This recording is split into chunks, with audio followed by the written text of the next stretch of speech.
ಪ್ರಧಾನಮಂತ್ರಿಗಳ ಹೊಸ 15 ಅಂಶಗಳ ಕಾರ್ಯಕ್ರಮದ ಜಿಲ್ಲಾ ಮಟ್ಟದ ಸಮಿತಿಗಳ ಸದಸ್ಯರು ಕರ್ನಾಟಕ ರಾಜ್ಯ ಅಲ್ಪಸಂಖ್ಯಾತರ ಆಯೋಗ ಚನ್ನಗಿರಿಯ ಮೊಹಮ್ಮದ್ ಇರ್ಫಾನ್ ರವರನ್ನ ಅಲ್ಪಸಂಖ್ಯಾತರ ಡೈರೆಕ್ಟರ್ ಆಗಿ ನೇಮಕ ಮಾಡಿದೆ.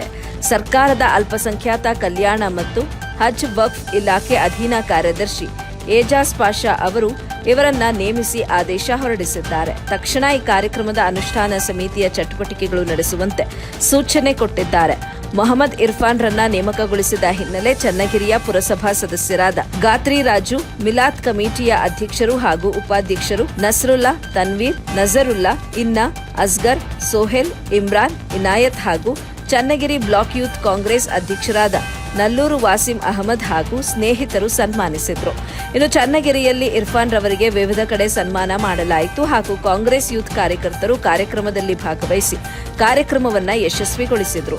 ಬಳಿಕ ನಮ್ಮ ಎಬಿ ವಾಹಿನಿಯೊಟ್ಟಿಗೆ ಮಾತನಾಡಿದ ಮೊಹಮ್ಮದ್ ಇರ್ಫಾನ್, ಕರ್ನಾಟಕ ರಾಜ್ಯದ ಮುಖ್ಯಮಂತ್ರಿ ಸಿದ್ದರಾಮಯ್ಯ, ಉಪಮುಖ್ಯಮಂತ್ರಿ ಡಿಕೆ ಶಿವಕುಮಾರ್, ವಸತಿ ಸಚಿವ ಬಿಜೆಡ್ ಜಮೀರ್ ಅಹಮದ್ ಖಾನ್, ಸಚಿವ ಸತೀಶ್ ಜಾರಕಿಹೊಳಿ ಮಾರ್ಗದರ್ಶನದಲ್ಲಿ ಕೆಲಸ ಮಾಡುತ್ತೇನೆ.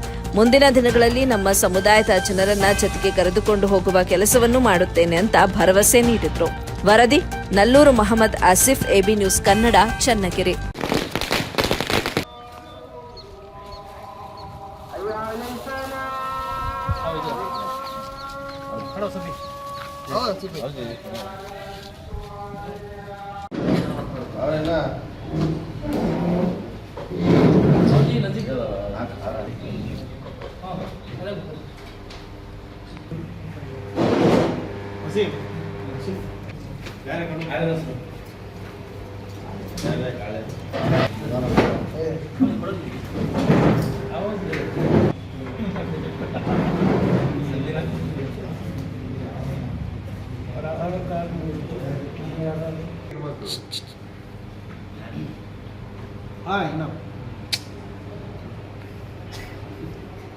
इलेक्शन डिक्लेअर होना सोना क्या आज इस बार आज छुआना हाँ अब तो अनाउंस अनाउंस नहीं है.